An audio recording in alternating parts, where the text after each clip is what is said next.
Tu peux détester ce que je suis, ce que je dis, ce que je représente. Non, mais tu te balades à Béziers, si tu dis pas que ça a changé, c'est qu'il y a un putain de faux cul quand même. Vous vous rappelez 2012 tu disais, j'en sais rien, tu disais, peut-être il y a un problème. L'insécurité, c'est pas seulement un sentiment, mais c'est une réalité. Mais tu disais ça, mais tu te faisais traiter de facho. Et elle se retourne vers moi. Elle me dit, écoute, maintenant tu vas arrêter. Si c'était tellement mieux avant, et si c'est tellement moins bien aujourd'hui, mais t'as qu'à être candidat aux élections municipales. On redémarre. On n'était pas arrivé en haut des allées que je lui dis, bon, je suis candidat.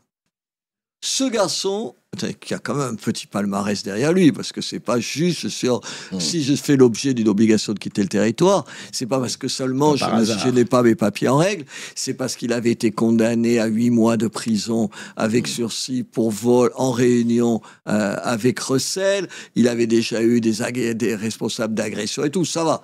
C'est pas le 5 qu'un certain nombre nous ont présenté.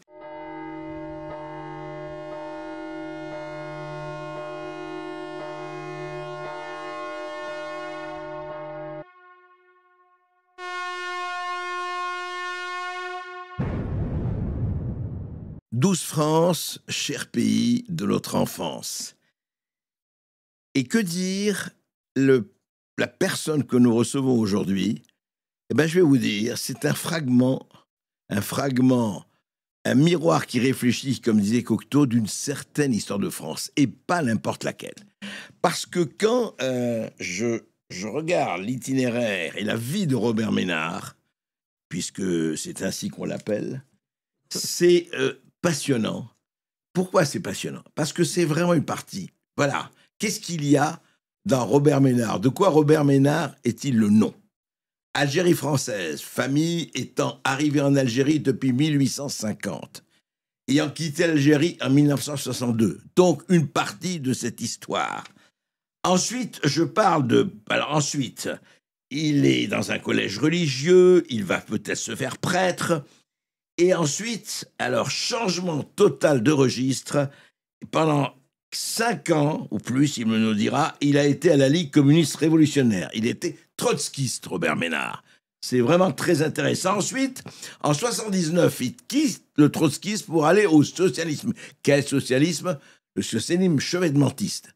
Et alors, on pourrait dire, oui, mais c'est très bien, en 81, eh ben, Mitterrand arrive président et il va être sur la vague qui monte et qui va apporter des mannes célestes. Eh ben, pas du tout. Robert Ménard démissionne du PS en 1981. Soit c'est une cohérence totale, soit c'est, on ne sait pas, on va en parler avec lui aussi. Et puis en 1985, donc ça c'est la partie politique qui continuera bien sûr, on va en parler avec Béziers et tout le reste, et la droite hors les murs. Et en 1985, je résume ça, je le fais rarement parce que c'est très intéressant, parce que vous avez embrassé, Robert Ménard, un certain nombre encore une fois de pans de cette histoire du XXe siècle et du XXIe qu'on vit aujourd'hui. Il fonde Reporters sans frontières. Voilà, premier organisation journaliste qui s'occupe un peu de tout, des droits de l'homme, des enquêtes, etc., notamment avec Ronnie Broman, Jean-Claude Guibault, qui quitteront ensuite le navire bien plus tard, en 2004-2008. Je rappelle, 1985, ça veut dire il y a exactement 40 ans, Reporters sans frontières.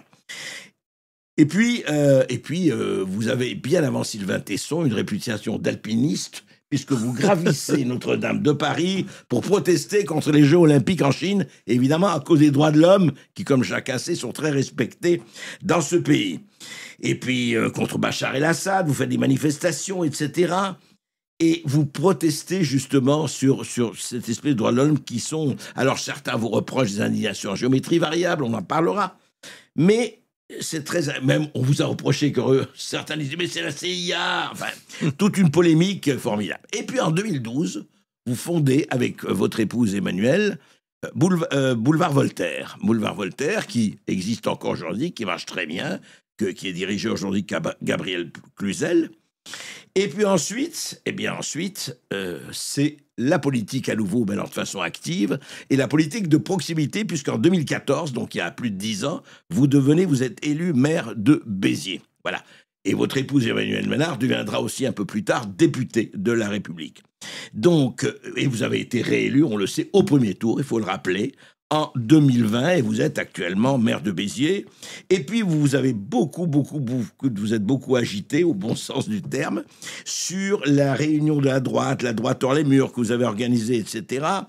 Et puis l'Algérie aussi, parce que vous pouvez pas rester tranquille. En juillet 2023, vous refusez de célébrer les noces d'une Française et d'un Algérien qui est sous OQTF, sous obligation de quitter le territoire français. Ça veut dire que ce qui est... Et on dit, mais vous êtes en illégalité. D'ailleurs, il y a un procès, il y a une plainte qui pend, on verra ce qui va se passer. Mais Robert Ménard, pour résumer, quand je regarde tout ça, je me dis... Est-ce qu'il est le caméléon sur le blé écossais? Mais à ce moment-là, vous auriez perdu la raison depuis longtemps. Ou quelle est la cohérence? La cohérence interne, je crois qu'elle existe vraiment, qui préside à tout ça, à cette itinéraire. Moi-même, je m'interroge. D'abord, il y a une partie de ce que vous dites qui vient de cette enfance qui est la mienne, comme chacun a une enfance. C'est-à-dire de l'Algérie, du sentiment, pas du sentiment, de la constatation qu'en Algérie, les pieds noirs comme les harkis sont du côté des perdants. C'est important.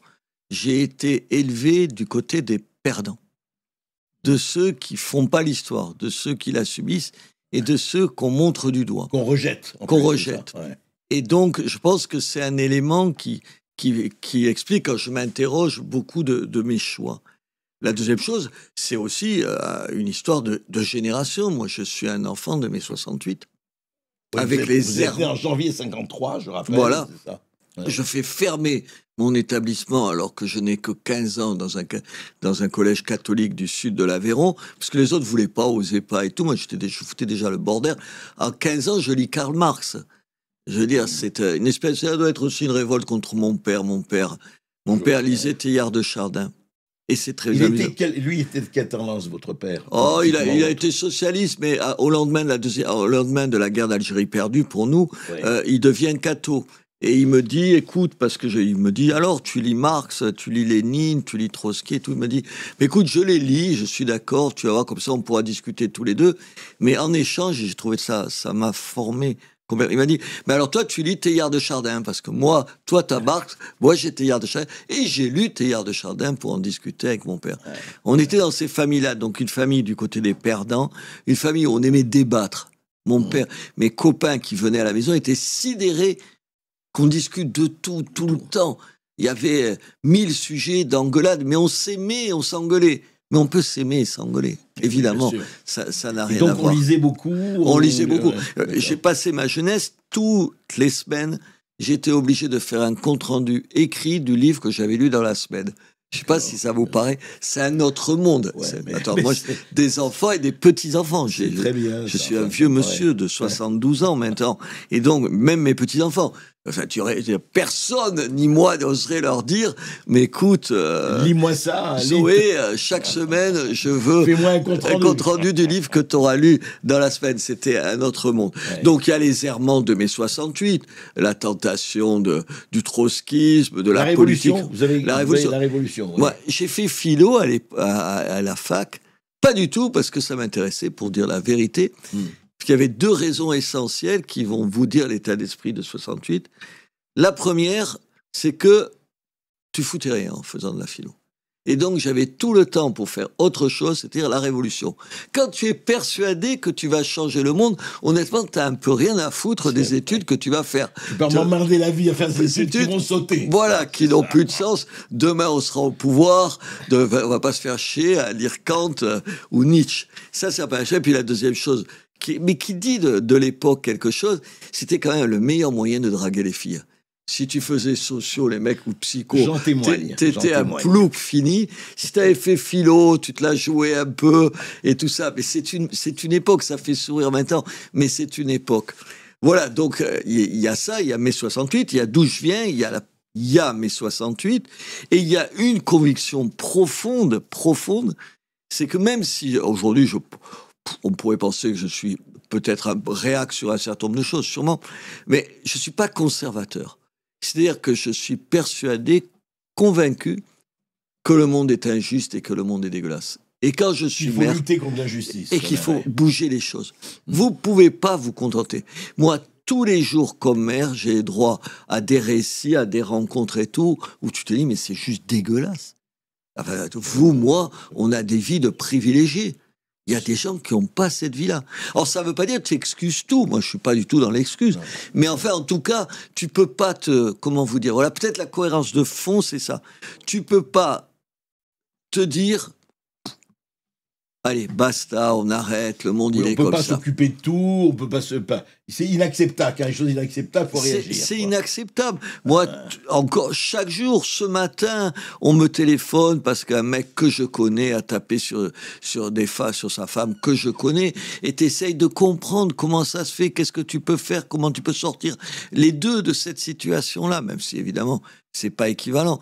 Mais voilà... Voilà, au fond, c'est ça. Mais il y a des accords. Et puis, dernier point, quand même. Et j'ai dit de sacrées conneries, quand même.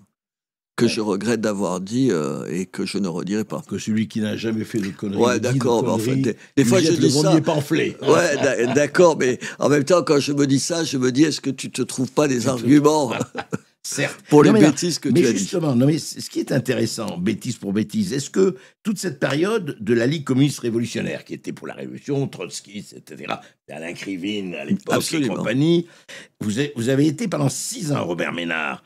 Est-ce que vous estimez, aujourd'hui, avec le recul, ça fait presque 5 ans, ça fait 50 ans, est-ce que tout n'était que conneries, ou il y avait quoi qui, au fond... le moteur de ça, il y avait quand même quelque chose de bien dans ce moteur. Dans le trotskisme, il y avait quelque chose. Alors, je parle pas des histoires entre eux, tu comprends rien. Non, mais chez les trotskistes, il y a quelque chose de particulier.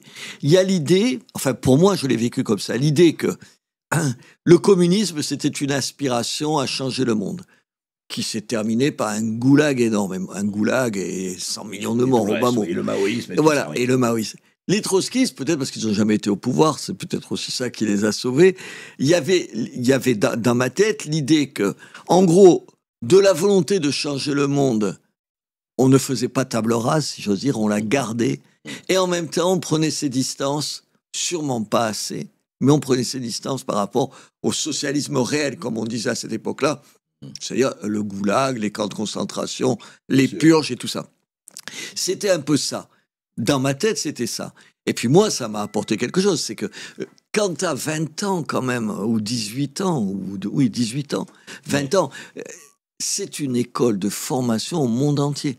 Tu t'intéressais au monde entier. Moi, j'étais pas omnibulé par l'endroit où je vivais et la politique française. C'était Béziers à l'époque. J'étais déjà à Béziers, oui, on était à Béziers. Non, mais ce que je veux dire, je pouvais vous parler de la politique au Sri Lanka et de ce qui se passait au Pérou. Et s'il y avait une espèce d'ouverture sur le monde, alors avec des lectures particulières, avec une grille de lecture, mais quand même un intérêt au monde. Mais de l'intérieur, est-ce qu'il y avait une fraternité? Il y avait quoi? Le militantisme de l'intérieur, le côté un peu quand même secte, est-ce que vous l'avez ressenti? Ouais, mais ça te fait chaud au cœur. Tu as un petit groupe, c'est tout petit groupe. Nous, à Béziers, on devait être, je sais pas, une dizaine ou une douzaine, et 12 au moment où ça marchait le mieux. Ouais. Ça pouvait finir à 4 ou 5. Mais tu avais une dizaine de personnes là qui avaient un rêve commun. Un rêve commun. Une envie commune, une priorité absolue. C'est peut-être pas pour rien que je suis devenu trotskiste. Après, vous y avez fait allusion, après avoir voulu être prêtre. Prêtre, oui. Oui, il parce y a aussi ça.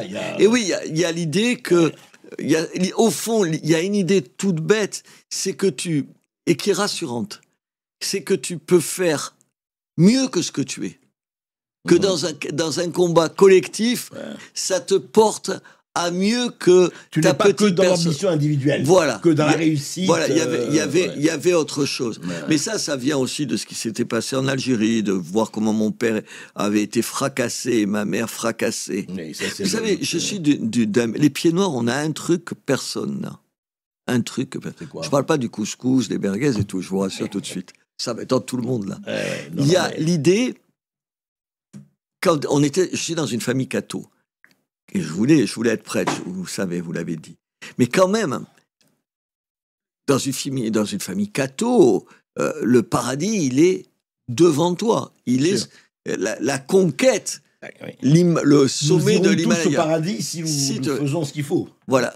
Or, moi, je suis dans une famille pied noir, où le paradis, il était avant. Quand on arrive en 62, ma mère me berce de l'idée... Le paradis perdu. Perdu. Rien ne sera plus jamais aussi bien. Ouais. Et vous savez, ça change la vision du monde. Et moi, au fond, mon échappée dans la politique d'extrême gauche, à ce moment-là, elle est finalement une façon de refuser cette logique. De nouveau, on remettait les choses en place. Tout n'est pas perdu. Voilà, l'avenir, il est là. Et il n'est pas, comme maman ou papa le disent, derrière nous. Parce que rien ne pouvait jamais être aussi beau que la plage d'Arzeux, un mois de juillet, à côté d'Oran. Rien. Oran, le paradis. Alors justement, mais qu'est-ce qui fait que, donc vous décrivez cela, voilà, mais qu'est-ce qui fait que cette quête au paradis, je ne dirais pas après vous changez pour le purgatoire, mais qu'est-ce qui fait que vous êtes passé au PS? Ah, mais on est passé au PS, tout un tas de trotskistes au même moment. Ah, au même moment. Attendez, il y a eu des vagues entières d'adhésion. Vous savez, on était, comme on voyait bien quand même qu'on n'était pas très nombreux. Je vous disais quand même, il fallait pas rigoler. Tu pouvais te raconter tout ce que tu voulais, ça faisait pas foule quand même. Donc, il y avait la tentation de l'entrisme, avec une idée absolument stupide, mais absolument d'une bêtise. En gros, on était hyper politisés. Mais hyper. Moi, je lisais que ça, du matin au soir. Vous avez compris, les études. Pouf, tu les oubliais, les études. Tout ça n'avait aucune importance. Rien n'avait aucune. Rien ne comptait. Le PS peut gagner le pouvoir, on va rentrer dedans et on va changer. Et surtout, le PS, c'est une coquille vide. Il n'y a pas d'idées, on va y amener les idées. Sauf que si le PS n'avait pas beaucoup d'idées, il était plein d'ambition. Et ça remplace largement les idées. Alors, chacun avait une ambition de devenir, je sais pas quoi, conseiller départemental, conseiller municipal, ministre, quelque chose. Mais il y avait des ambitions. Et on s'est cassé le nez sur cette réalité-là. C'est que, oui, on discutait pas de politique, on discutait de comment chacun allait se passer, allait se placer. La moitié des adhérents, c'était ce qu'on appelait le personnel municipal, qui parce que le maire était proche du PS à l'occasion, c'était le premier adjoint, les mecs, ils ramassaient des cartes et ils faisaient voter et tout. Il y avait cette idée-là. Robert Ménard, la lutte des classes était remplacée par la lutte des places. C'est exactement ça. Et c'est pour ça que vous vous moquez de moi. Et je l'ai lu un peu, j'ai entendu un peu l'ironie. Pourquoi je quitte en 81 le PS? Juste sur ça. C'est que, alors là, c'était la folie absolue. Parce qu'avant, tout le monde avait des ambitions, mais des ambitions locales, départementales, au mieux. Mitterrand devient président. Non, alors là, l'avenir est à nous. Tout est ouvert. Et là, je vois tout le monde se ruer sur une place dans un ministère de conseiller et tout. Et alors, ça va vous paraître un peu présomptueux de ma place. Je me dis, putain, jamais ça. Qu'est-ce qui vous a fait résister à ça? Parce que c'est tentant, hein, tout le monde peut se dire, mince. Mais parce que j'ai pas envie de leur ressembler. Ça vous arrive pas? C'est aussi con que ça. Je me dis, putain, mais je vais pas devenir comme ces mecs-là. Je vais pas tout faire pour devenir 3e assistant du 3e conseiller du ministère de je sais pas quoi. Mais jamais. Alors peut-être c'est prétentieux. Je me dis, je vaux mieux que ça. Vous n'étiez pas du tout mu par l'ambition en disant, ça y est, on va se caser. Tu rigoles. Jamais. Et puis voilà. Donc je me casse du Parti socialiste. Et en même temps, je menais ce que vous dites pas. Alors, ce qui est un comble, parce qu'on est à la radio, là, c'est que depuis donc 1975, puisqu'on crée... Là, je me bats pour les radios libres. Et donc, je racontais à quelqu'un avant l'émission, là, j'ai été inculpé 73 fois pour violation du monopole. 73 fois. 73 fois. Et je vais vous dire un truc formidable. C'est que donc je me retrouve au tribunal, et oui, où tu veux te retrouver. C'était quoi la première tentative de radio libre, juste c'était Radio Pomarède, qui a été la 2e radio en France. J'étais le président de l'association pour la libération des ondes. Donc j'ai été dans ce combat. J'ai fait que des conneries. Je suis allé faire les émissions des indépendantistes corses. du FLNC. Honnêtement, j'aurais mieux fait d'y réfléchir avant. J'ai fait celle du PS aussi. Mais j'en ai fait plein pour plein de gens parce qu'ils savaient même pas comment marchait un émetteur radio. Et moi, c'était pas compliqué, mais c'était un émetteur qu'on achetait en Italie que je faisais marcher. Donc vous battiez déjà, oui. Mais avec de la provocation, je vous raconte un truc parce que c'est cet esprit-là qui m'a fait faire aussi des bêtises. Pendant que je passe au tribunal, dans la cour du tribunal, on fait une émission de radio libre. Et au président, je lui dis, mais attendez, vous m'inculpez, mais regardez, en ce moment même, dans la cour du tribunal. Et je sais parce qu'ils ouvrent la fenêtre, ils regardent, et il y avait une émission avec une antenne, c'était Yves Rouquette et Chabrol. Vous savez, qui racontait des... Vous vous rappelez ? Bien sûr. Il était fort. de Haar, le historien. Voilà, il était formidable et tout. Et on faisait... Et qui c'est qui était mon témoin de moralité à ce moment-là ? François Mitterrand. Ah bon? Et ouais. Qui vous défendait? Qui me défendait, qui venait. Parce que j'étais quand même pas voyou, je volais pas des poules. Bien sûr. Et donc, c'était une génération. Mais ça excuse pas le reste. Ça excuse pas alors, le reste. Quand vous démissionnez du PS, quand vous dites, bon, ça, c'est pas pour moi, ça m'intéresse pas, est-ce que vous quittez la politique? Parce que je rappelle que quelques années après, en 85, on va en parler de Reporters sans frontières. Est-ce que c'est là où vous devenez journaliste? Non, je suis journaliste avant. Vous êtes déjà journaliste, c'est ça? Je suis journaliste depuis quand, en fait? Depuis 77 ou 78, sur un truc, vous allez comprendre.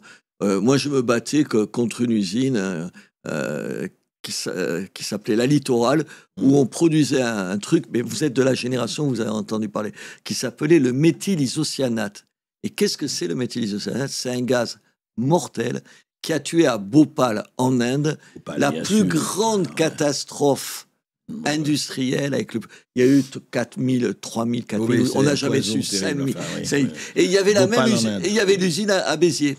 Et donc, je me bats pour la fermer parce qu'à Bhopal, avec les morts. Je suis d'ailleurs allé à Bhopal ensuite pour faire des reportages. Et donc, je me bats pour la faire fermer, mais j'étais militant à ce moment-là.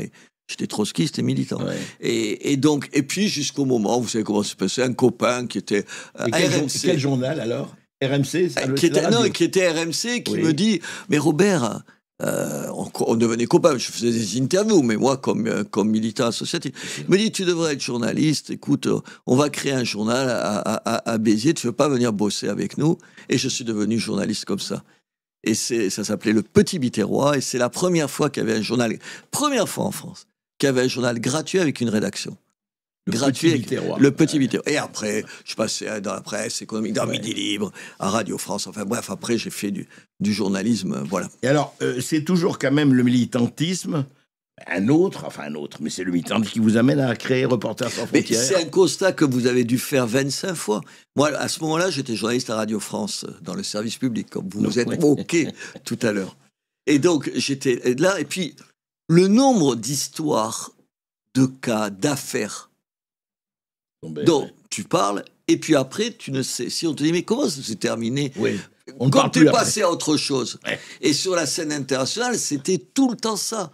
C'était, alors il y a une catastrophe dans tel pays et tout. Pendant 2 mois, toute la presse, vous savez, c'est toujours la même chose. Aujourd'hui, ça n'a pas changé. Toute la presse en parlait, et puis toi, t'en avais parlé comme tout le monde, et puis après, tu savais même pas comment c'était terminé. Tu passais à autre chose. Et Reporters sans frontières, au départ, ça naît là-dessus. Ah ouais, ça naît. On va faire du suivi.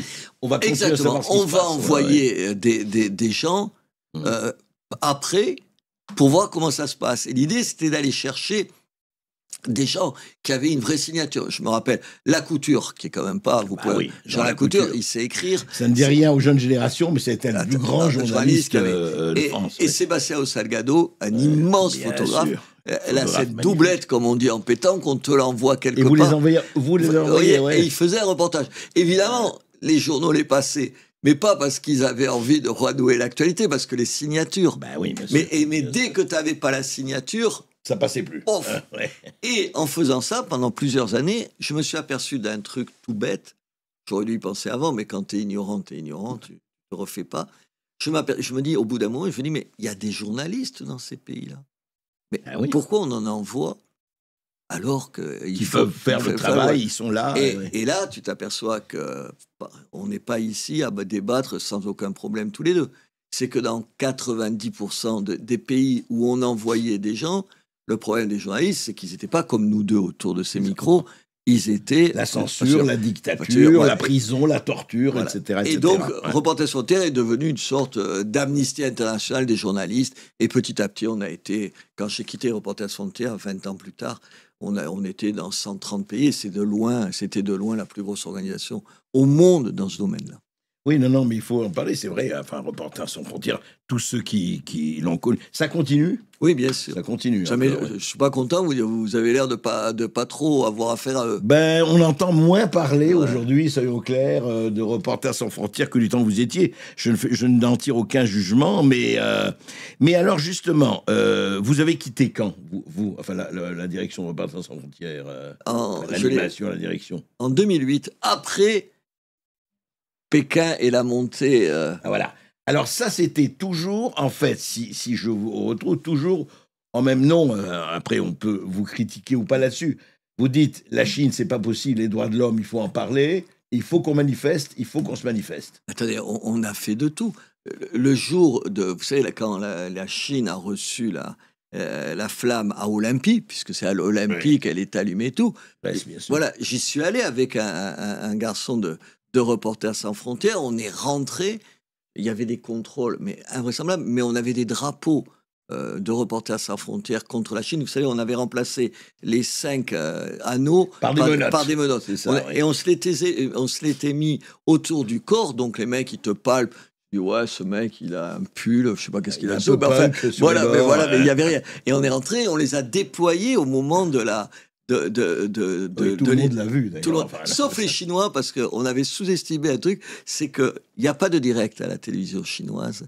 Il y a 30 ou 40 ou 50 secondes de différé, ce qui fait que... Ils ont vu ça. Donc, les Chinois ne l'ont pas vu. On a fait ça, ensuite, on a foutu le bordel. Et ça, pardon, je sais faire un truc, c'est foutre le bordel. Et j'ai découvert un truc avec Reporters sans frontières, c'est que... Au fond, c'est le bordel et faire parler de soi. Voilà. Finalement, j'étais resté léniniste, vous savez, l'avant-garde. Et ça, c'est les trotskistes. C'est là où vous avez appris ça. C'est qu'à 10 mecs, tu fous une... Nous, on était 4 ou 5 à travailler à Reporters sans frontières contre les Jeux Olympiques, contre l'inauguration. Il y a 4 ou 5 qu'on peut... dans le monde entier. Moi, j'ai été dans le monde entier. Ça foutait le souk. Mais je me rappelle être arrivé au Japon... Il y avait, je sais pas, pour m'accueillir au Japon, tu avais 200 policiers, comme si j'étais un type dangereux. Le terroriste. Mais voilà, ils étaient fous. On avait fait... Et donc, j'ai appris ça. Voilà. Au fond, je regrette jamais un certain nombre de choses, parce que ça m'a appris ça. La volonté de quelques-uns. Pourquoi je le dis pas pour faire le mariole, je le dis parce que c'est une belle leçon à retenir. Ça veut dire que tu ne peux pas te trouver d'excuses. Quand tu dis quand on dit on peut rien faire, c'est pas vrai. C'est pas vrai. Mais alors, ça a été le même principe d'escalader Notre-Dame aussi pour protester contre la Chine. Mais j'étais avec comment il s'appelle, son nom m'échappe, qui fait de l'escalade. C'était je sais plus. Enfin, comment il s'appelle? C'est pas Sylvain Tesson. C'est Sylvain Tesson. C'était Sylvain Tesson. Attendez, la honte de ma vie. Ah oui. D'abord, c'était Sylvain Tesson. Mais avec qui vous voulez que je monte? D'abord. Je savais pas que c'était déjà lui. Attendez, il faisait nuit, évidemment. Ouais. Il faisait un putain de froid. Il neigeait. Pourquoi on choisit ce moment-là? Parce que c'est la veille de l'arrivée. Et surtout que, donc, à Notre-Dame, évidemment, les mecs qui tournent autour de Notre-Dame pour surveiller sous la neige, ils étaient restés au creux du feu, si j'ose dire, et ils sont pas. Donc, on monte là. Et on était à l'époque avec une très très jolie fille avec qui sortait Sylvain Tesson. Vous allez voir pourquoi je vous parle de cette très jolie fille. C'est très important, les moteurs de l'histoire. Attendez, mais surtout, c'était elle. Et putain, on avait peur. Il me dit, allez, en une demi-heure, on monte. 1h30 plus tard, on était là. Vous êtes monté jusque là-haut? Attends, rien. Et puis comme personne ne plante quelque chose dans Notre-Dame, t'es un peu respectueux du lieu. Tu vas pas sortir toc toc toc. Voilà, donc tu fais rien et tout. Et donc plus ça dure, plus il fait froid, plus je me gèle, plus j'ai peur, moins j'avance. Et on est dans un cercle vicieux absolument terrible. Jusqu'à ce que la jeune fille qui accompagnait Sylvain dit: écoute, tu commences à me casser les bonbons. Elle ne me parle pas comme ça. Elle me dit, il y en a marre. Elle se met derrière moi. Et là, honte de ma vie comme garçon. Elle prend ses 2 mains, elle me les colle sur les fesses et elle me dit « Je te pousse jusqu'en haut ». Et elle m'a poussé jusqu'en haut. Est-ce que vous imaginez l'amour-propre du pied noir que je suis? Pied noir, macho que je suis. Du Méditerranéen indécrottable que je suis, une honte. Mais elle m'a amené. Et du coup, après, on a dormi en haut, j'ai laissé une bouteille de Coca-Cola. Je ne bois pas d'alcool, donc il y a du Coca-Cola. Donc on ne retrouvera pas parce qu'avec l'incendie, voilà. Et le lendemain, vous étiez sur toutes les unes avec, journaux, en déployant un drapeau sur Notre-Dame. Non, c'est intéressant de voir d'où vient. D'ailleurs, il y a toujours pour ça que cette logique-là est très intéressante dans vos différentes facettes et dimensions. D'où vient cette idée? Il faut qu'on frappe l'opinion. Il faut qu'il y ait un geste ou un acte symbolique. Mais je le fais à la mairie sans arrêt. Quand à la mairie, on fait une affiche en montrant un Beretta et on met c'est le meilleur ami de la police, puisque nous, on arme la police. Il y a plein de gens qui l'avaient armé, mais nous, non seulement on l'arme, mais on réclame et on ose dire qu'un flingue, c'est le meilleur ami de nos policiers. Et on l'a fait sans arrêt. Alors, pour le meilleur et pour le pire, parce que de temps en temps, on a dit de grosses conneries. Parce que tu sais, quand t'es dans l'espèce de provocation et tout ça. Et les journalistes, toujours, les journalistes, moi, la presse locale, oui, alors, vous faites le buzz, mais ça m'a toujours exaspéré, mais Coco. Et toi, quand tu fais un article de journal, tu cherches l'article le plus plat, tu cherches à n'avoir aucun lecteur. Et donc, tu fais un titre nul. Et j'ai dit, nous, on fait pareil. Nos affiches, c'est nos titres. Et on l'a fait. On a fait plein de choses. Et finalement, tu t'aperçois que les Biterrois, manifestement, ça leur a plu, si j'en juge par les élections. Ça, c'est clair. Alors, justement, on va avancer. 2012. Alors, 2012, bon, il y a eu tout cela. Et 2012, Boulevard Voltaire. Alors, vous avez créé Média, d'ailleurs la revue Média. Absolument, on l'a repris. Vous l'avez repris? On l'a repris. Excellente revue, Média, c'est vrai. Moi, je crois que j'ai y collaboré 1 ou 2 fois. Je crois pas, je suis sûr. Je pense. Et 2012, donc, vous créez Boulevard Voltaire. Ça, c'est toujours, vous dites, bon, voilà, je fais du journalisme, je crée. C'était quoi l'idée de Boulevard Voltaire? L'idée, c'était quand même, parce qu'aujourd'hui, vous faites le mariole, là, avec moi, ici, autour de la table. Attendez, vous vous rappelez, 2012, tu disais, j'en sais rien, tu disais, peut-être, il y a un problème. L'insécurité, c'est pas seulement un sentiment, mais c'est une réalité. Oh, quand même. Le merveilleux François Hollande, grand leader de la gauche. Non, mais tu disais ça, mais tu te faisais traiter de facho. Tu disais... Peut-être qu'il y a un problème avec l'immigration non contrôlée. Je sais. Moi, j'ai travaillé à ce moment-là. Je travaille à RTL, je travaille à iTélé, qui était pas CNews. Moi, je me suis fait virer de ces endroits-là, quand même. Alors maintenant, j'y retourne, vous avez vu, mais c'est plus les mêmes. Et c'est plus les mêmes. C'est plus les mêmes, et pas au même titre. Voilà, et puis, il y en a qui ont encore plus de titres, mais qui ont changé, manifestement. Et donc, on est à un moment où tout un certain nombre de points de vue, en gros, la droite de la droite, je vous le fais court, mais t'as pas de place dans les médias. Moi, je m'étais fait virer de RTL. Non, pas d'RTL. Monte-Carlo, de iTélé. Oui. Je me fais virer de iTélé parce que vous voyez qui est Bernard Lugan, l'historien? Oui, bien sûr. On a reçu ici, d'ailleurs, à Toxa. Je reçois Bernard Lugan, et pour une fois, pas en direct, parce qu'il était de passage. Historien que vous connaissez, je ne sais pas si les gens connaissent. Grand africaniste, bien sûr. Et je vous raconte une anecdote pour vous dire la folie qui nous amène à créer ça. Et donc, par charité chrétienne, je ne citerai pas le nom du patron de la rédaction, à ce moment-là, il vient me voir, il me dit « Alors, tu reçois Bernard Lugan ?» J'ai dit oui, il y a un souci. Et il me dit, mais c'est pas en direct. J'ai dit, et non, c'est pas en direct parce qu'il était là que ce matin, je l'ai enregistré. Et je dis, oui, mais ça y est, c'est fait, c'est en boîte, on le fera tout à l'heure. Et je dis, il y a un souci. Ah, il me dit oui. Non. C'est quoi? C'est un facho. Bernard Lugan ne sera pas sur notre antenne. Alors moi, et c'est là où le summum arrive, et je lui dis, ah oui, mais j'ai dit, t'as écouté l'interview? Et il me répond une phrase qui: je n'ai pas besoin d'écouter pour savoir ce que va dire Bernard Lugan. J'ai dit ça va, allez. Donc j'ai quitté, malheureusement, enfin, ils m'ont fait quitter. Voilà. Et donc, toutes mes aventures-là me disent, et j'étais avec Emmanuel, parce que c'est avec Emmanuel que c'est créé, et avec Dominique Jamais, on se dit peut-être quelque chose avec, où il n'y aura pas ça, où il n'y aura pas ça, où je ne demanderai pas, où je ne dirai pas d'avance. Sans lire, je sais qu'il ne faut pas le diffuser. En tout cas, vous n'êtes pas vraiment trompé, puisque Boulevard Voltaire continue et marche très bien. Plus belle et marche très bien. Et sur une idée toute bête, toute simple, on s'est dit, mais comment on va faire vivre ça? Et on s'est dit, on va appeler, et c'est ça, la bonne idée, c'était ça, c'est on va faire appel à la générosité des gens. Alors, en général... Les dons. Bah oui. Mais en général, tu dis au mec... ça le fait aussi. Voilà, mais en général, tu dis, et la phrase d'après, c'est tu dis, ouais, mais ceux qui donnent, ils vont en avoir un peu plus que ceux qui ne donnent pas. Et l'idée belle, c'est de dire, non. Tu donnes, mais tu n'as pas plus. Oui, tu donnes et tu as, voilà, tu n'as rien, tout le monde, juste tu le fais comme ça, pour la beauté du geste. Et on n'a jamais manqué d'argent. Et aujourd'hui, c'est les donateurs qui ont créé un peu la parce que moi on s'est pas payé pendant quelques mois. Oui, quelques mois quand même. Ça a duré 5 mois. Et après, on avait de l'argent et on payait les gens. Et aujourd'hui, ça vit. Mais parce que Robert, une fois de plus, si on le voit dans divers domaines là où nous sommes aussi, c'est quand les gens entendent une autre voix et d'autres choses qu'ils n'entendent pas ailleurs, eh ben ils sont contents. Ils ont envie de. Et alors, qu'est-ce qui arrive à ce moment-là ça franchement, est-ce que c'est Paul Claudel sous une colonne de Notre-Dame, joie, port de joie, la politique, la mairie de Béziers? Ah, mais ça, c'est quoi ça? Moi, ma vie est ponctuée de hasard. Qu'est-ce qui fait que vous dites...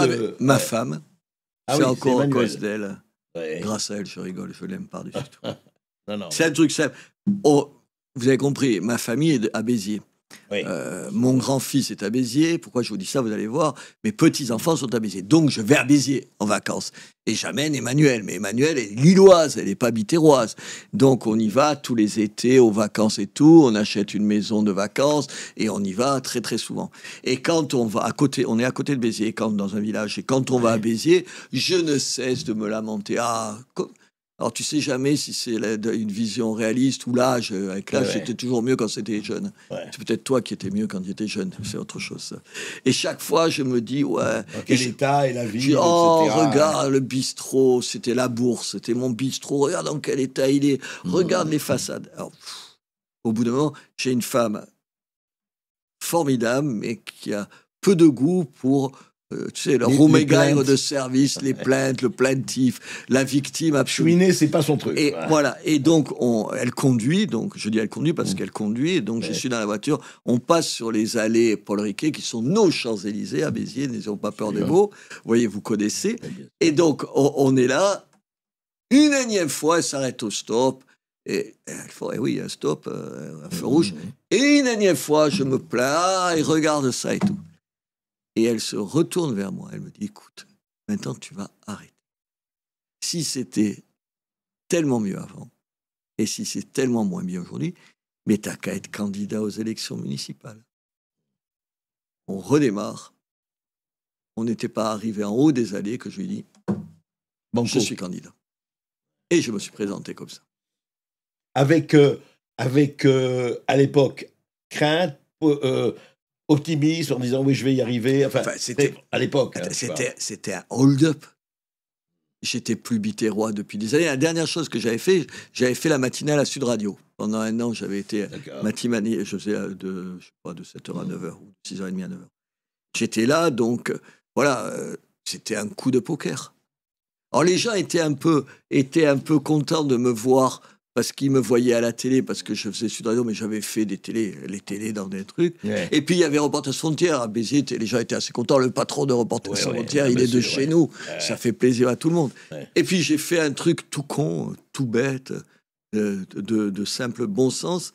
C'est comme je connaissais plus ceux qui faisaient la ville. Tu sais, les 300 mecs qui pensent toujours que c'est eux qui comptent. L'état profond de la ville, quoi. Voilà. Les donc, notables, les notaires. C'est pas que je voulais pas les fréquenter, c'est que je les connaissais pas. Et je risquais pas de savoir où ils étaient. Et j'ai fait pendant un an un truc tout simple. J'ai fait 20 000 toc, toc, toc à la porte. J'ai visité toute la ville. Vous avez tapé à toutes les portes? Toutes les portes. D'accord. Toutes les portes, vraiment. Quel que soit le statut. Tous les quartiers. J'ai tout fait. J'ai mis 1 an pour le faire. Mais il n'y a qu'un mec fou qui fait ça. Parce qu'en général, les mecs, ils disent je fais du porte-à-porte, mais ils en font 3 heures, ils se font filmer en train de faire une photo et tout. J'ai fait ça tous les jours, un an.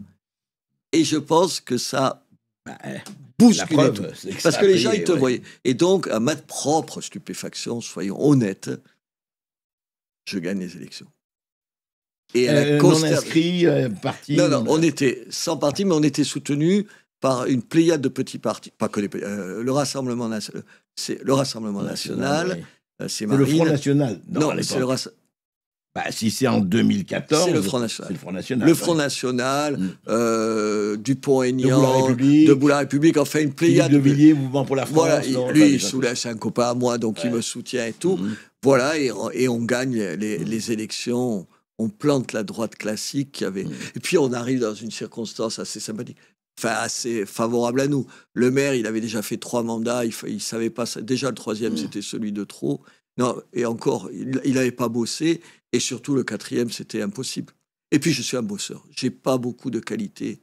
Je suis pas un grand intellectuel. Je suis pas. Non, mais tout le monde reconnaît, en tout cas, 10 ans après, il faut le dire, que vous avez quand même changé la ville. Ah ouais, attendez, même les gens qui ne vous aiment pas le reconnaissent. Tu peux être de mauvaise foi absolue. Tu peux détester ce que je suis, ce que je dis, ce que je représente. Mais tu te balades à Béziers, si tu dis pas que ça a changé, c'est qu'il y a un putain de faux cul quand même. Non, mais c'est clair qu'il y a eu ça. Et alors, c'est intéressant parce que donc, vous avez été réélu au premier tour, c'est bien ça? Avec près de 70% des voix. Oui, 70% des voix, ça veut dire ce que ça veut dire. Parce que ce qui est intéressant dans l'élection, beaucoup de gens... Enfin, c'est quand même l'audit et puis la sanction. Ah ouais. Ça marche ou ça marche pas. Ça marche, ils vous reprennent. Ça marche pas, ils vous virent. Et alors, de ce point de vue-là, quand même, pendant ce temps-là, il y a eu quelque chose dont je voudrais qu'on parle avant qu'on revienne au maire et à l'OQTF et tout cela. Parce que, évidemment, vous avez continué à faire des démonstrations, mais toujours axées sur une certaine ligne, c'est que vous avez eu, à un moment donné, envie, et là je dis, mais qu'est-ce qui fait Robert Ménard? Vous avez envers le rassembleur de la droite hors les murs.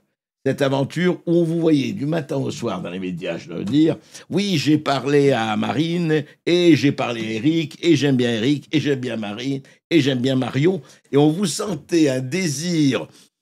après tout, respectable, de réunir tout le monde, mais ça marchait pas du tout. Mais ça marchera jamais. Ça marchera jamais. J'étais d'une naïveté, quoi, tu vois. Ouais. Les logiques d'appareil, mais c'est terrifiant. C'est pour ça que je me suis battu. S'il y a un mec qui s'est battu pour l'Union des droites, alors, vous vous rappelez, vous étiez venu à Béziers. Oui, absolument. On avait la droite hors les murs. La droite hors les murs. Assister, ouais. Quoi Mais pourquoi? C'est parce que c'est l'ego? C'est quoi? C'est le tout à l'ego. Mais parce qu'ils pensent qu'à leur gueule. Ouais. Et parce que, moi, je vais vous dire, la droite de la droite, c'est comme l'extrême gauche.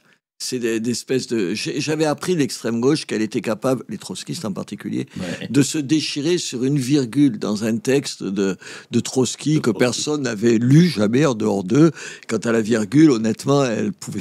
Oui, mais qui faisait 2 interprétations possibles d'un texte. Une virgule de gauche, une virgule de droite. Voilà. Attention, donc tout ça a été... Et j'ai découvert qu'à la droite de la droite, on était aussi sectaire, aussi rancunier, aussi incapable. Moi, aujourd'hui, je suis un peu fâché avec Marine, un peu est un euphémisme, parce que elle ne supporte pas qu'à la fois je puisse dire, et je l'ai dit pendant même au présidentiel, moi, j'étais le seul mec à appeler à voter pour elle qui ne soit pas dans son parti. Il faut quand même se le faire, quand même, tu vois, aux 2 tours. Mais en même temps, je ne suis pas d'accord avec un certain nombre de choses que je dis, qu'elle dit. Et chaque fois, c'était ça, il faut être entièrement avec eux ou pas avec eux. Et pareil, tu vois, Éric, c'est mon pote, ça a été mon pote pendant des années, on était copains et tout. Mais enfin, tu vois, je lui ai dit au bout d'un moment, j'ai dit, t'es fait pour débattre, t'es fait pour être journaliste. Et putain, qu'il a du talent et qu'il écrit bien et tout ça. Et qu'il est cultivé. J'ai dit, c'est autre chose, la politique, il faut écouter les gens, il faut se calmer. Tu peux pas dire, tout à l'heure, je vous parlais des harkis, tu peux pas leur dire qu'il faut choisir un prénom français pour être sûr d'être français. Mon meilleur pote harki à Béziers, il s'appelle s'appelle Noureddin. Il est mort maintenant. J'allais lui dire qu'il était moins français que moi parce qu'il s'appelait Noureddin. Il s'appelait Noureddin parce que son grand-père s'appelait Noureddin. Comme chez les cathos, tu t'appelais... Moi, je m'appelle Robert parce que ma mère s'appelle Robert. Mon frère Henri parce que mon grand-père s'appelle Henri. Et mon frère Pierre parce que... c'est pas parce qu'on a un autre prénom qu'on est forcément... Mais non, il faut arrêter avec des bêtises comme ça. Mais est-ce qu'ils vous en pas voulu, vous en ont pas voulu, Robert Ménard, en disant oui, mais pour qui il se prend pour jouer les grands rassembleurs, etc. etc. Ah, c'était le plouc de province, quoi, tu vois. Ah oui, c'est ça. Mais voilà, qu'est-ce que ce plouc vient faire à Paris voilà, tu vois. Mais regardez, tous les candidats sérieux aux élections, ils sont tous parisiens ou quasi parisiens. Moi, je vois dans les médias, c'est incroyable. Les médias, ils me disent, moi, je suis beaucoup dans les médias, vous le disiez, et ils me disent, ouais, c'est bien parce que tu parles, comme on se tutoie en général, en dehors des micros, tu parles avec le fait que tu sois maire en province. Oui, j'habite à 800 bornes d'ici et tout. Oui, mais en même temps, pour être actif dans les médias, peser ou dans la politique, il faut être à Paris. Et c'est cette contradiction-là dont tu sors pas. Ouais. Voilà. On ne connaît pas effectivement quelqu'un qui vit et qui va en province et qui a une action. Mais c'est pas vrai. C'est pas vrai. Juppé et compagnie, ils étaient là avant d'être à Bordeaux ou ailleurs. Tu vois, c'est des Parisiens et puis ils y sont souvent. Voilà, enfin bref. Et donc, cette union des droites, je pense que j'ai du mal à l'imaginer. Aujourd'hui, en plus, les rapports de force ont tellement changé que Marine, elle a jamais. Et puis Marine Le Pen, elle a jamais pensé qu'elle était de droite. En même temps, quand tu demandes à ses électeurs s'ils sont de gauche, tu vas voir s'ils te disent s'ils sont de gauche, quoi. Mais vous savez, là, le partage, la ligne de barrière entre la droite et la gauche, ça n'existe pas, bien sûr, que sur tout un tas de sujets. Juste un mot, on ne va pas épiloguer là-dessus. Est-ce que vous ne croyez pas quand même que ces notions ont passé au second plan par rapport aux patriotes et aux souverainistes et mondialistes, qui jouent quand même un rôle très important aujourd'hui? Je pense pas que ce soit la bonne division. La bonne division, c'est droite et gauche. Quand même. Non, même pas. C'est plus. Je dirais le bon sens contre une vision dogmatique du monde. Moi, ça, ils vous diront le bon sens, c'est nous. Chacun va se renvoyer le bon sens. Mais c'est pas vrai. C'est pas vrai. Il y a des mesures qui sont des mesures de bon sens. Quand on a été la première ville en France à faire que dans un certain nombre de nos écoles, il y ait des uniformes. Vous avez imposé l'uniforme. Ouais, l'uniforme. D'abord, on a fini par en convaincre parce que j'ai essayé de le faire au début de mon mandat, j'ai pas pu. Ensuite, Attal a trouvé que c'était une bonne idée et tout ça. L'uniforme, ça règle pas tout. Le mec qui te dit ça règle tout, c'est de la bêtise. Mais ça gomme un certain nombre de discriminations sociales. Au moins, les gosses, ils savent pas si t'es riche ou pas riche parce que t'es habillé comme eux. Et ça, c'est ni de droite ni de gauche, c'est juste du bon sens. C'est du bon sens. Et je peux vous en donner 25 mesures comme ça. Et donc, moi, je pense qu'aujourd'hui, on a besoin d'un candidat qui dise pas « j'ai réponse à tout ». Oui, puis à droite et à gauche, il y a des mesures de bon sens. Attends, bien sûr. À droite, moi, ça me choque pas qu'on dise que... Je prends un truc, par exemple, la sécurité sociale. Qu'aujourd'hui, la Sécu, quel que soit ton revenu, prenne en charge la même chose sur des médicaments, je trouve pas ça normal. Les gens qui sont riches, ils devraient payer plus. Honnêtement. Et c'est pas une mesure de gauche, c'est juste une mesure de bon sens. Ça me choque pas. Celui qui gagne 10 000 euros par mois peut mieux payer que le gars qui gagne 500. Il peut peut-être avoir un remboursement proportionnel à ses revenus. Voilà. Et ça, mais ça, tu le dis aux mecs de droite. Moi, je suis plutôt de droite. Oh non, pas ça, c'est du socialisme. C'est du socialisme. C'est qu'un mec qui gagne beaucoup d'argent, il peut payer un peu plus que celui qui en gagne moins à la Sécu. Ça me paraît une vérité presque de la palisse. Oui, mais essayez d'expliquer à nos copains. Mais alors, Robert Ménard, est-ce que c'est du bon sens que d'avoir refusé, ça aussi on en a beaucoup parlé, c'était en 2023, c'était hier, donc une Française, Eva, veut épouser un Algérien qui est frappé d'obligation de quitter le territoire français. Donc le mariage, c'est le maire qui célèbre les mariages, donc chez vous à Béziers, et vous dites non, moi je suis pas d'accord, je veux pas. Ça a fait évidemment tout le bruit qu'on sait, ça le fait encore. Et alors, on vous dit, mais comment? Mais il a l'égalité, tout le monde a droit au mariage, même quelqu'un qui est sous ce QTF. Donc, vous sortez de la légalité, Robert Ménard. Ça ne vous gêne pas? Quand je fais rentrer en Chine après avoir fait le bordel, comme vous dites, un émetteur en douce en envoyant 5 ou 6 personnes, et le jour de l'ouverture des JO, on a émis en protestant contre le gouvernement chinois depuis Pékin, c'est légal ou pas légal? Certes, en tout cas, on peut se poser la question. C'est d'une illégalité totale. C'est pas illégal, oui, pour les droits, oui. À un moment donné, il y a le bon sens, la morale, la justice. Parce que mais qu'est-ce qui a fait que vous vous êtes dit, non, ça peut pas se passer non, mais comme attendez, ça. ce garçon, qui a quand même un petit palmarès derrière lui, parce que c'est pas juste sur si je fais l'objet d'une obligation de quitter le territoire, c'est pas parce que seulement je n'ai pas mes papiers en règle, c'est parce qu'il avait été condamné à 8 mois de prison avec sursis pour vol en réunion avec recel. Il avait déjà eu des responsables d'agression et tout, ça va. C'est pas le 5 qu'un certain nombre nous ont présenté. Et parce que, attendez, je vais me retrouver, on m'oblige à me retrouver face à quelqu'un qui, normalement, est obligé de ne pas être là, mais d'être expulsé. Moi, la semaine qui a précédé ce non-mariage, je ne sais pas comment il faut dire, j'ai appelé tout le monde, le préfet, le procureur, le ministère, tout le monde, en leur disant, la police nationale, la gendarmerie, je dis, il est recherché. Il est soumis à une obligation de quitter le territoire, donc il est recherché. Mais venez donc le cueillir à la mairie. Vous savez quand est-ce qu'il doit y être. Personne. Qu'est-ce qu'ils vous ont dit? Non, vous pouvez pas, on peut pas le faire et tout. Je leur ai dit quoi? Mais j'ai dit, j'ai dit, je le ferai pas. Et vous savez pourquoi je l'ai pas fait? Parce que il y avait plein de maires qui avaient été dans la même situation que moi. Mais la menace qui est toujours là, puisque vous savez que j'ai refusé de plaider coupable. Donc le procès va avoir lieu. Le procès va avoir lieu bientôt? Enfin, mais je ne sais pas, j'attends la date et tout. Sauf qu'à la clé, vous allez comprendre pourquoi aucun maire ne l'a fait.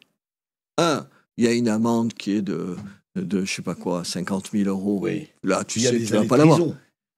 Même ça, les années de prison, tu sais que personne ne va te condamner à ces 7 ans de prison, je ne sais pas quoi. Mais la dernière, c'est l'inéligibilité. Oui. Ça vous rappelle quelque chose, là, dans l'actualité? Oui, mais c'est ça qui fait reculer les maires.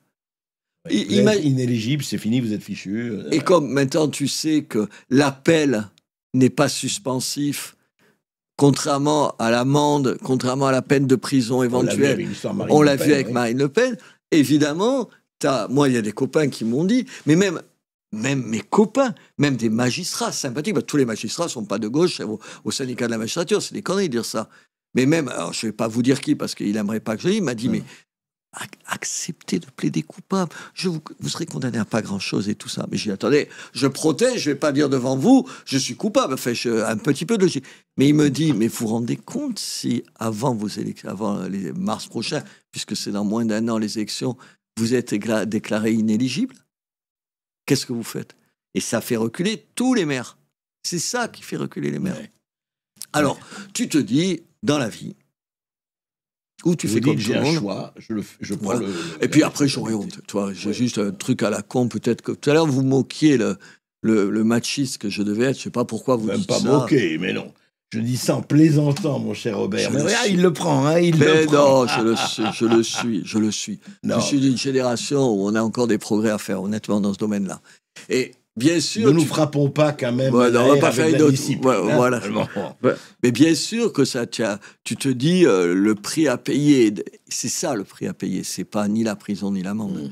C'est ça le prix. Et il est dangereux. Mais enfin, voilà, c'est fait maintenant. Et j'ai refusé de plaider coupable, donc... je vais passer en correction. Et vous vous présentez, en tout cas, en mars prochain... aux élections. Sauf si je suis déclaré inéligible. Ça, on verra. Mais ça me paraît quand même... Parce que il reste quand même... Moi, je me rappelle, il y a eu énormément de débats. Tout le monde a débattu. Mais enfin, obligation de quitter le territoire français. Si ce n'était pas, soyons clairs, je le dis, donc je peux le dire là, si c'était pas une plaisanterie, où est l'obligation? Il y a 6% des obligations qui sont, vous le savez, exécutées sur 106. Donc, ça n'a pas de sens.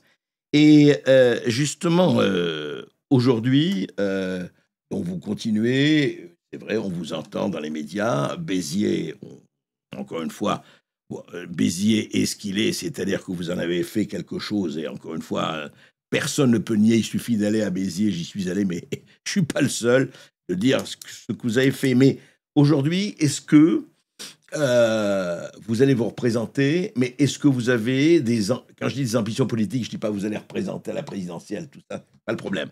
On va pas faire de la politique aérie, mais aujourd'hui, la situation de la France, je voudrais finir un peu là-dessus. Comment vous voyez le tableau? Le tableau dans lequel on est aujourd'hui, alors là, c'est au-delà de Béziers, au-delà des partis, au-delà de tout ça, ce qui se passe, l'état des lieux, quoi. J'essaie de pas faire une réponse, oui, le pays va mal, oui, il va mal, il y a des choses qui vont bien, c'est pas ça. Je pense que on a plein de gens intelligents dans la classe politique, honnêtement. Plein de gens cultivés, on ne va pas ici donner des exemples et tout. On a beaucoup moins de gens qui ont 2 qualités essentielles à mes yeux. On s'en fout que le mec soit capable de faire 3 citations ou par discours. Honnêtement, ça n'a aucune importance. On se fout de savoir s'il a écrit 23 livres, ça n'a aucune importance. S'il a fait des études particulières. On a besoin de quelqu'un qui sait frotter à ce qu'est la vie des gens. J'allais presque ajouter ailleurs qu'à Paris, parce que cette ville est spécifique. Quelqu'un qui ait du bon sens. Alors, le bon sens, ça fait un peu recette de grand-mère, mais ça veut dire des choses. Ça veut dire des choses. Est-ce qu'il n'y a pas une 3e vertu cardinale, le courage? C'est le courage, mais bien sûr. Voilà. Je crois le courage d'aller affronter, voilà. Effectivement. Et se dire, voilà, je dis avec sincérité ce que je pense. Je ne le dis pas en disant ça va faire plaisir à tel ou tel.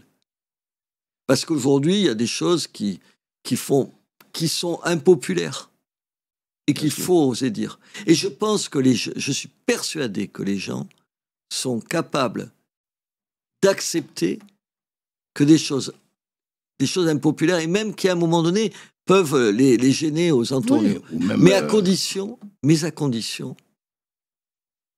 de leur dire que c'est pas un calcul pour toi, que c'est pas un calcul pour ta gueule, que c'est juste parce que moi, j'ai passé l'âge de ces calculs-là, honnêtement. 72 ans, honnêtement, ça va, tu vois. Oui, puis vous avez fait ce que... J'ai fait des choses voilà, donc je suis content pour que mes enfants sachent que j'ai fait ça et j'espère qu'ils sont fiers de leur père. Voilà, je pense qu'on a besoin de ça. On a besoin de sincérité, de courage, de bon sens. Pas de savoir-faire, pas de culture générale, pas de, je sais pas, de tout ça, on s'en fout. Vous dites qu'il y a des gens, et bien sûr qu'il y a des gens intelligents, tout ça, mais qu'est-ce qui fait, et c'est vraiment ça, que c'est la chose du monde, en tout cas publiquement, la moins partagée? Je ne dis pas qu'il n'y a pas des gens courageux, bien sûr qu'il y a des gens courageux, et qui font un travail formidable, d'ailleurs comme des infirmiers, comme des médecins, comme dans tout, mais c'est vrai que le politique, c'est pas facile, parce qu'il y a ce problème de l'élection. Et vous le savez mieux que moi, beaucoup se disent, oui, mais alors attendez, si je fais ça, je ne vais pas être réélu. Mais bien sûr, mais attendez, mais moi, ça me traverse l'esprit écho. Vous ne croyez pas que je ne suis pas un saint? Je ne viens pas vous dire ici que je suis mieux que les autres. Enfin, tu vois, les mecs, ils sont toujours mieux que les autres. Mieux que les autres, tu vois, sûrement pas mieux que les autres, tu vois. Mais je sais le poids de ça. Je sais le poids de la prochaine élection.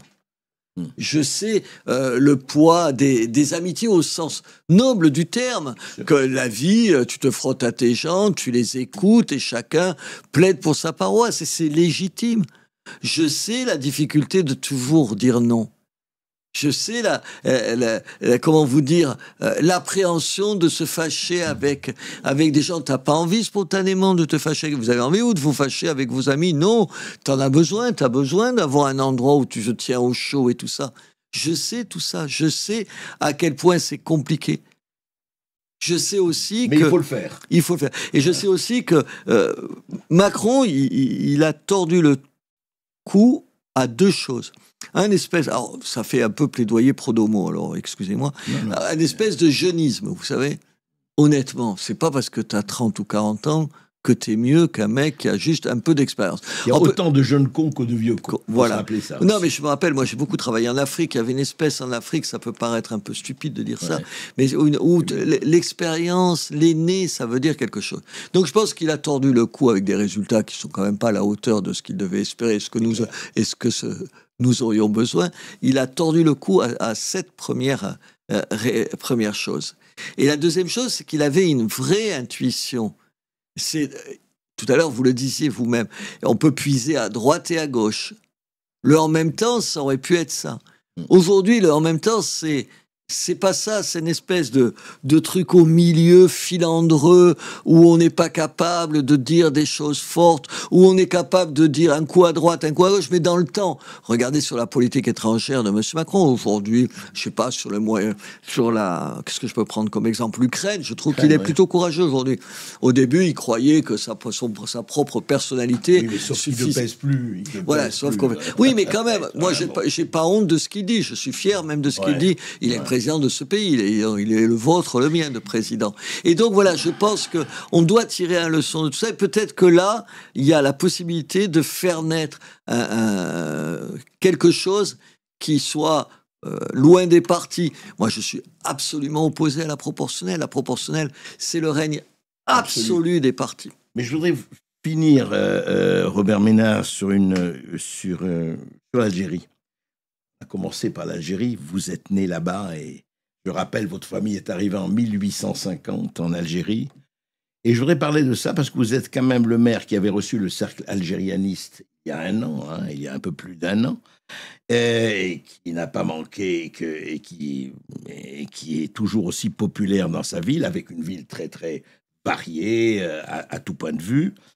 Et je voudrais juste savoir, justement, vous parliez d'Emmanuel Macron et d'autres, dans ce qui se passe actuellement, on ne va pas en s'étendre là-dessus, mais dans cette Algérie et cette France où l'attraction-répulsion n'a jamais été forte, l'intensité, ils ne vont pas se faire la guerre, mais c'est tout juste. Comment vous vivez ça, vous?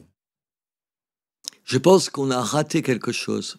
Pas la réconciliation avec les autorités algériennes, je t'en foutrais. Je veux dire, c'est des gens qui vivent de ce que certains ont fait au moment de la guerre d'indépendance et d'autres n'ont jamais fait, fantasmé de fait, c'est-à-dire ce qu'on dit la rente mémorielle, c'est-à-dire ils vivent de la haine qu'ils ont contre la France. Chaque fois qu'ils ont des problèmes dans leur pays, c'est la France. Il y a ça. Mais nous, on a raté quelque chose et on rate quelque chose. Et moi, je le rate aussi. C'est quand je critique, par exemple, les autorités algériennes, c'est une bande de kleptomanes, attendez, ils pillent ce pays. Les Algériens de France entendent que je les critique, eux. Et vous avez compris, on n'a jamais réussi à faire entendre une critique qui ne soit pas vécue par une majorité d'Algériens, en l'occurrence. Comme une critique des Algériens. Des Algériens. Alors qu'il y a eu le Irak, c'est-à-dire le grand mouvement contre les autorités pendant plusieurs années, vous vous rappelez, tous les vendredis et tout ça. Il y a eu ça. Et on n'est pas capable. La dernière fois, je discutais avec un type qui m'interpelle, qui me reconnaît en rue, il me dit « Ouais, mais pourquoi vous nous en voulez à nous les Algériens ?» Mais je lui dis « Je vous en veux pas. » Il me dit « Tu », parce que les gens, comme ils savent que je suis pied noir, ils me tutoient facilement. Et tout ça. Ouais, parce que ça, c'est pour ça. Ma force, moi, quand je m'engueule avec un mec, je suis du même endroit. Et donc, vous êtes né là-bas. Là-bas. Et le mec, quand je dis Oran, il me dit « T'es né où ?» Je dis « Voilà, moi, j'étais au Castor. » Et tout ça, il dit « Ah ouais, t'étais là et tout ça. » Et après, on peut s'engueuler. Mais déjà, tu t'engueules plus de la même façon et tout ça. Je pense qu'on n'arrive pas à ça. Par exemple, sur ce qui vient de se passer à la Grand Combe, avec, je veux dire, avec la mort de ce Malien musulman, je veux dire que ça me peine autant que s'il était catho. Pareil, que je vivrais comme une insulte le fait qu'on puisse imaginer que j'ai plus de peine pour un que pour l'autre. Il n'y a pas d'élimination géométrie variable. Voilà, et en même temps, je vois derrière un discours, derrière la mort de ce garçon, l'idée que derrière l'islamophobie, que critiquer les islamistes, ce serait critiquer l'islam, que critiquer le gouvernement algérien, ce serait critiquer les Algériens, et ça, c'est pas vrai. Ce n'est pas. Et on n'est pas capable de le faire sans dire. Peut-être parce qu'on n'a pas les bons mots. Peut-être parce qu'on n'a pas su le dire avec les bons mots. Peut-être que ce n'est pas en disant en 2017 que la colonisation était un crime contre l'humanité. C'est peut-être ça c'est peut-être pas ça qui arrange les choses. Mais à nous aussi de trouver les mots pour pouvoir parler. Vous savez, dans ma ville, les 2/3 des enfants sont issus de l'immigration dans les écoles publiques de ma ville. Vous avez bien entendu, les 2/3. Ouais. Et là-dessus, il y en a 90% qui viennent des pays du Maghreb. ces enfants, il faut leur donner une chance. Et leur chance, c'est d'aimer ce pays, pas de le haïr. Donc, il faut absolument qu'on sache leur parler. Merci Robert Ménard. Merci à vous. Merci.